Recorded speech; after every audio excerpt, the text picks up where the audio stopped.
welcome to a new video.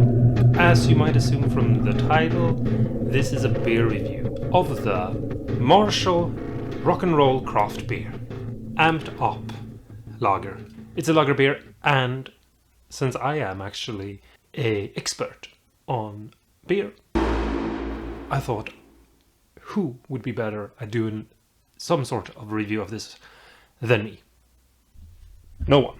Now, I didn't actually know that this beer existed, but when I was looking at a video by the fabulous, marvelous god of manlyhood, KDH, and he was talking about how things are going for Marshall, he mentioned the beer. Now, there's a lot you can say about lifestyle branding and Marshall switching over from making awesome amplifiers into making products that might be questionable at best. But that doesn't mean that they can't make a beer that is actually nice. So let's not judge it without tasting it. Let's taste it and then judge it. And if all of that actually made some sort of sense to you, then let's begin. First thing we have to do is pour the beer. Now, there are two things that we need to do in order to start judging this. And the first thing is the pop sound. Will it have a nice, clear sound? You know, a lot of treble? Or will it be more of a bassy sound? This will affect the quality of the beer. And so we can already tell if this is high definition or low definition, if this is grindy and dirty, or if it's a clean boost. Let's just open it and hear the popping. Carbonated sound, more of a soda kind of thing, not super well lagered. I would say it hasn't been allowed to expand. Now let's pour it and see how much treble falls off the edge. A lot of foam. That's a good indicator of quality, and it's slowly dissipating, holds its sustain really well. Let's just wait for this to calm down. I couldn't even fill the entire bottle, so I'm slowly gonna add the very last drops, and we'll be back.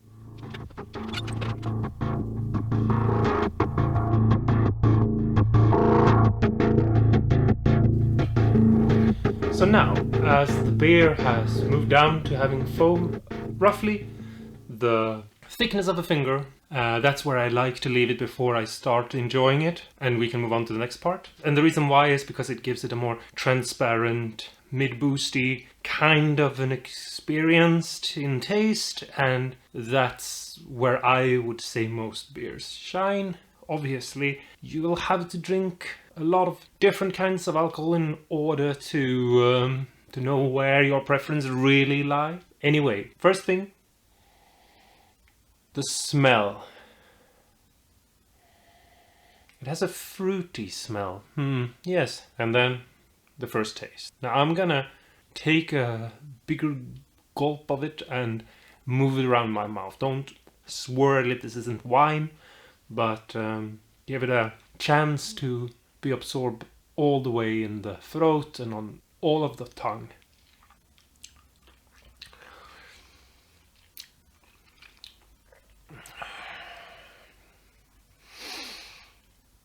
Well, it's definitely transparent. I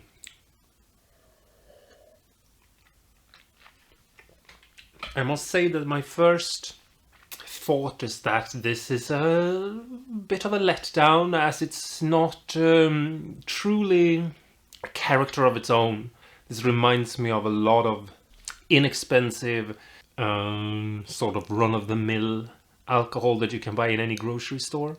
It doesn't really tell me of its alcohol content. This is a 4.6% alcohol, but it tastes more like a 3.5, possibly even a 3% straight off the bat. So it doesn't really have that thickness to it. It's a very thin brew, but it has a bit of a soapy feel to it that comes with a lot of less quality beers.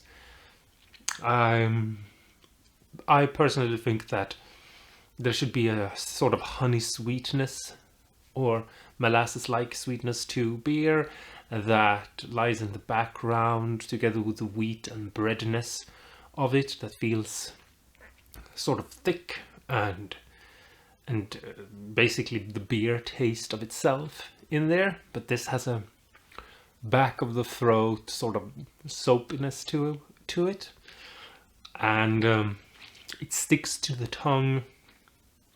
It's not a bad beer in any way, but it's definitely more of a run-of-the-mill, nothing special, no real beer taste or any other real taste like some other beers will have. It is more of a blandness to it, the transparent ness of it might, I don't know, it could be the Clone Centaur beer or something.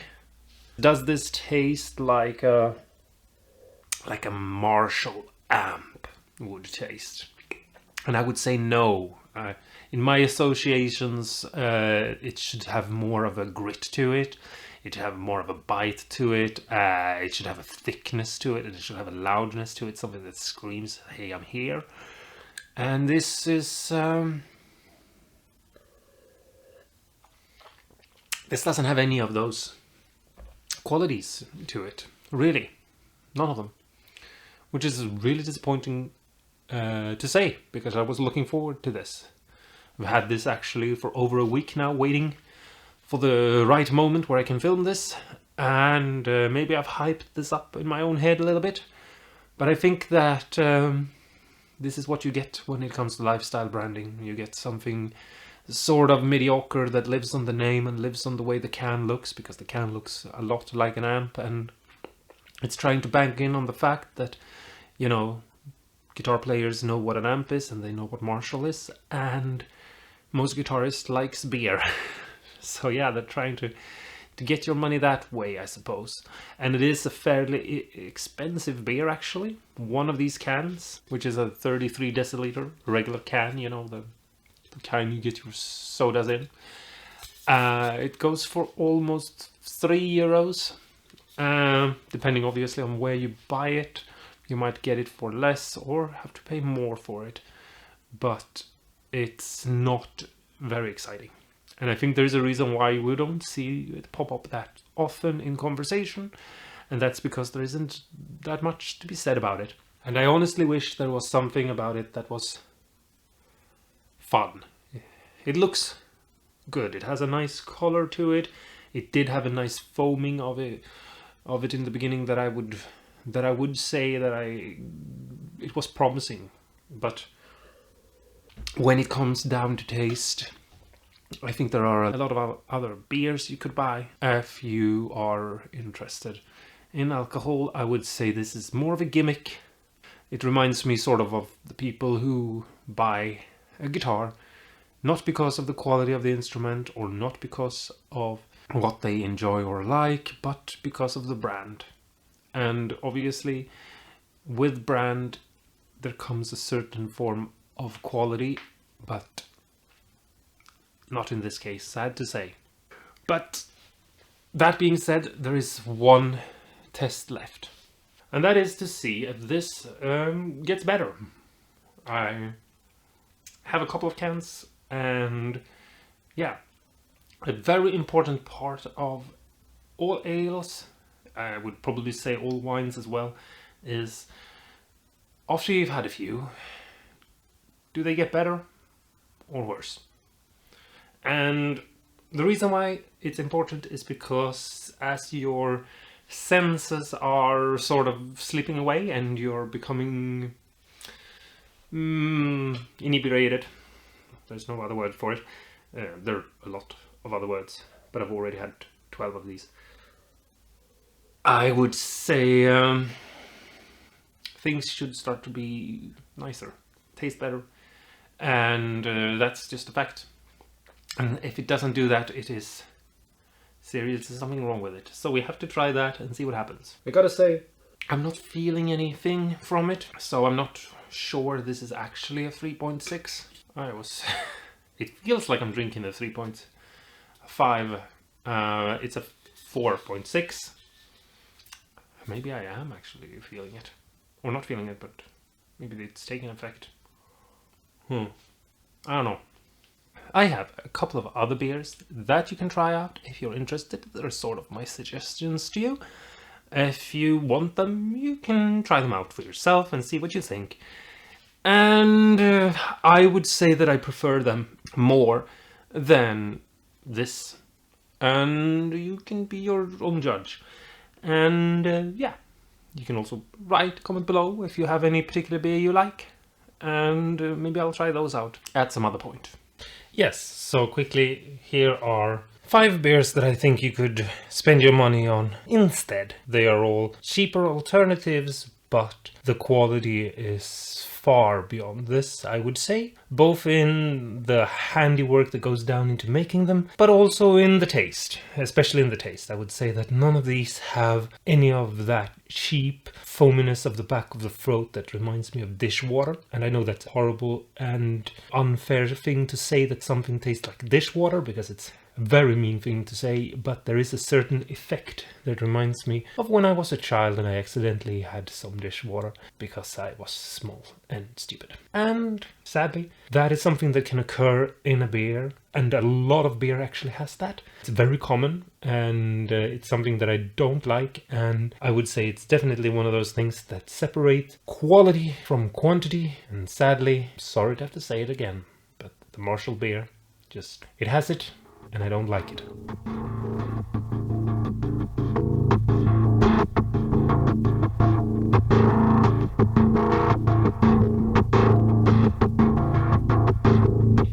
So, let's open our second one and see if anything changes.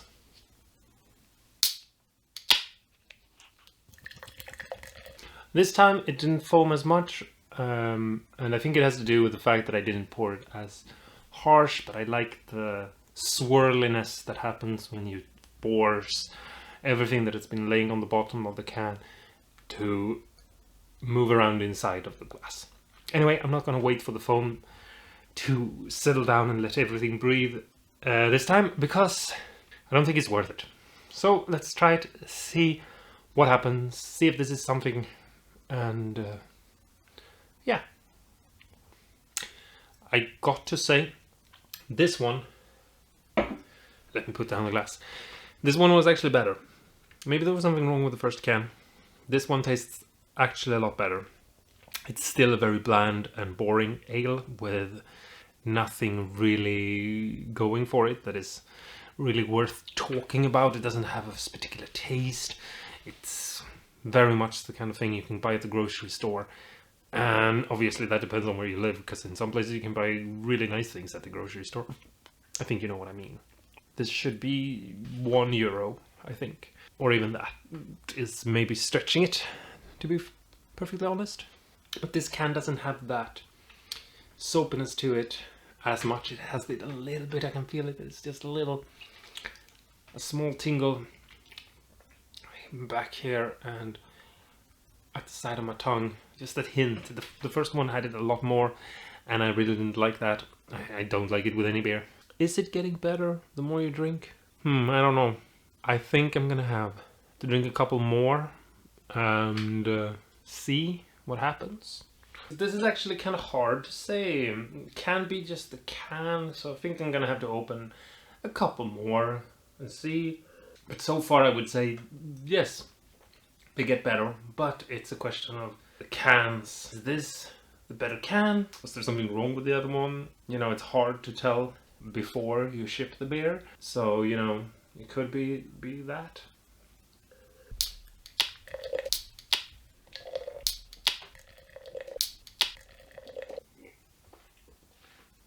Ooh.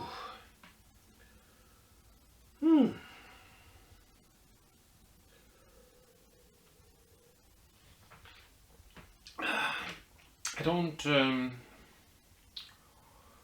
ooh, maybe I've had too many. No.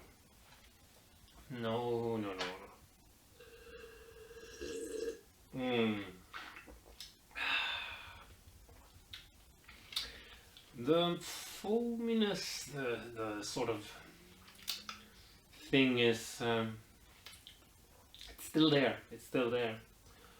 I can't really tell which can I'm on, but I think it's safe to say that I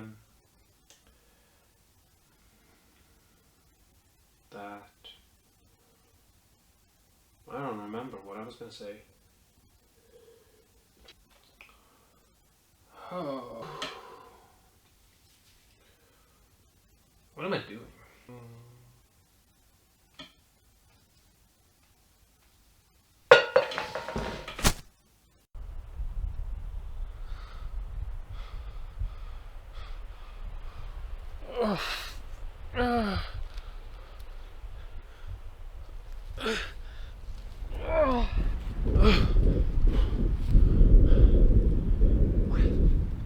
Halt, stranger! Oh, whoa, whoa, whoa, whoa! Who are you? What are you doing here? Speak! I don't know who I am. I don't know how I got here. What? Yeah, I don't know what happened. I was just gonna make a review of this beer, and somehow I just ended up here. I have no idea what happened. Silence! Know you not what you there possess? That is a strange brew of the Marshall clan. You must speak to the Fuss Lord at Castle Rockguard. He will know what to do. Quickly, before the warriors of Clon Centaur are upon us. Okay.